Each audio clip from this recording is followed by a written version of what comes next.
Hello Nidorinas and Nidorinos, I'm KingNido and today we're coming in from Montana City for our annual haunting game, as it is going to be the Sylphs going up against the Spike Myth Rockets.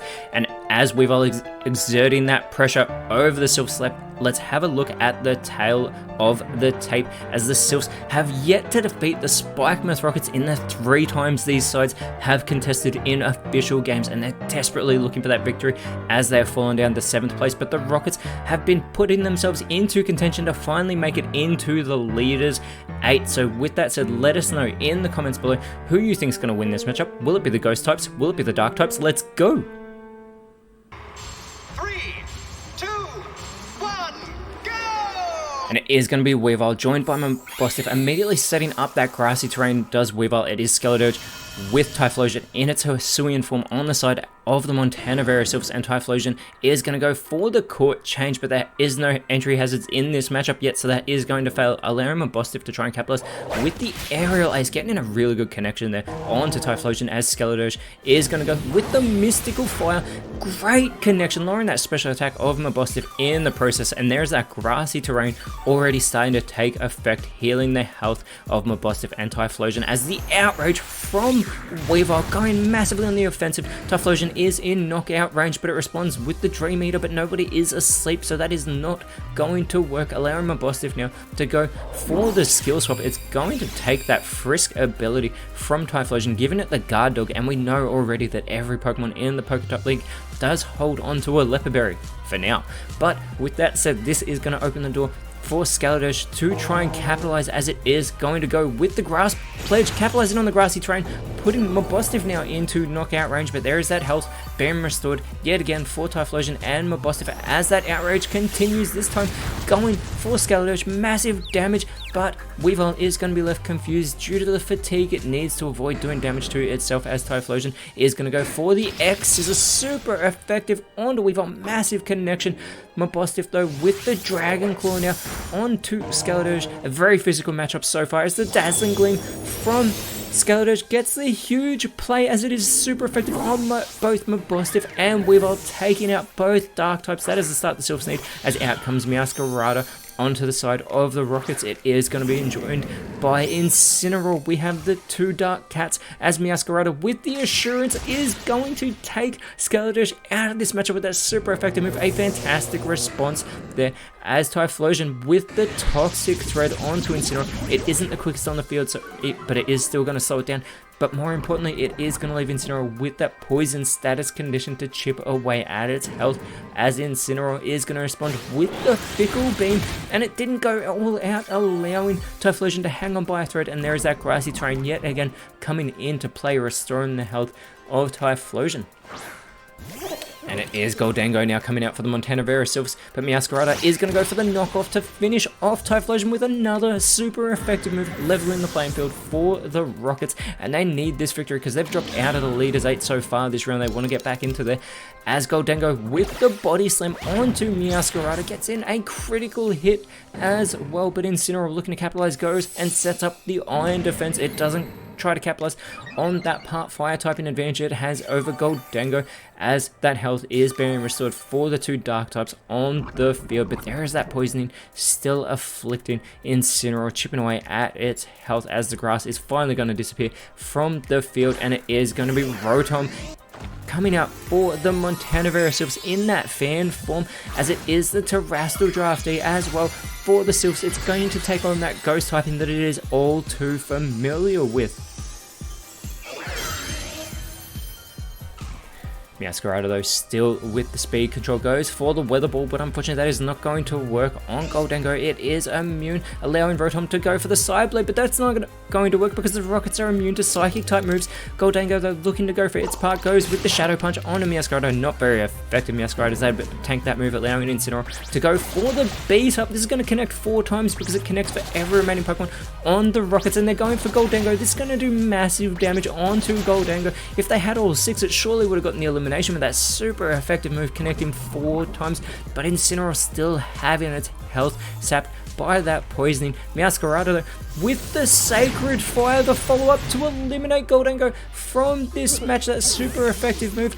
The Spike Myth Rockets have just taken the lead. Rotom responding with the Tri-Attack, putting Meowscarada into knockout range, and it's left it with that paralysis as well. It may be unable to move. It's going to be slowed down as Incineroar with the arm thrust, but it's going to go straight through Rotom now that it is a ghost type, and there is that poisoning still doing that damage to Incineroar as out comes Chandelure for the Montana Verosylphs. Rotom now going for the Guillotine, but that is going to be avoided by Incineroar. Chandelure looking to do its part, goes with the Horn attack, does very little damage to Incineroar there as Meowscarada responds with the Freeze Dry. This is going to be resisted by Chandelure.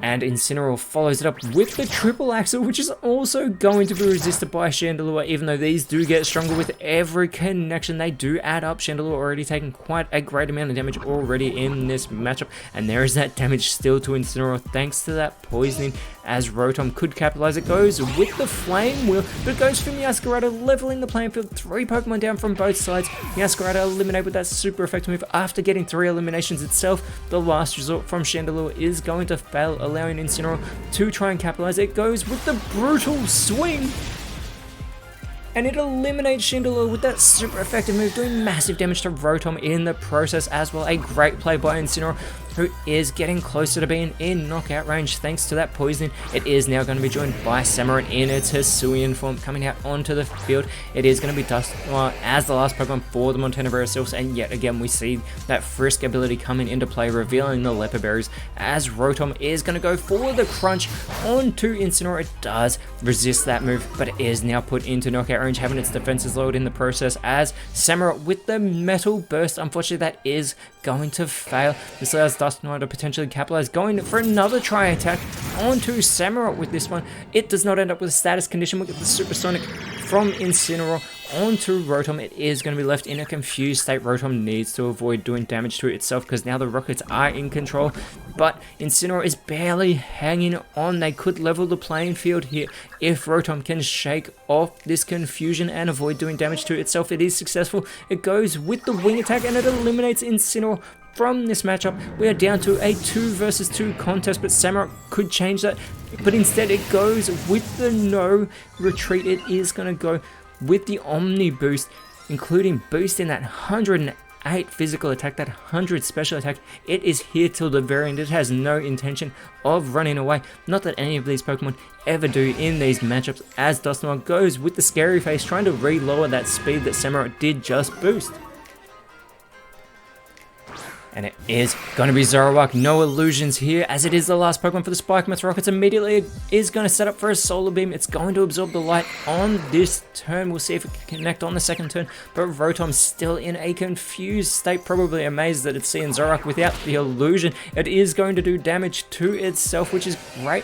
But Dusknoir, looking to do its part, goes with the Guard Split onto Samurott, sharing its guard between the two. Samurott now is going to go for the Flatter. It's not going to try and capitalize on those offensive boosts. It is going to confuse Dusknoir, but not before it boosts its special attack in the process. 2 confused Pokemon on the side of the Montana Verosylphs, as that Solar Beam is going to be finished off by Zoroark. It's going to go for Rotom, and Rotom is eliminated with that critical hit. Dusknoir is all by itself. The Rockets have the 2-1 advantage. Can they hold this control over the Sylphs? Can the Sylphs not seem to get the job done over the Rockets?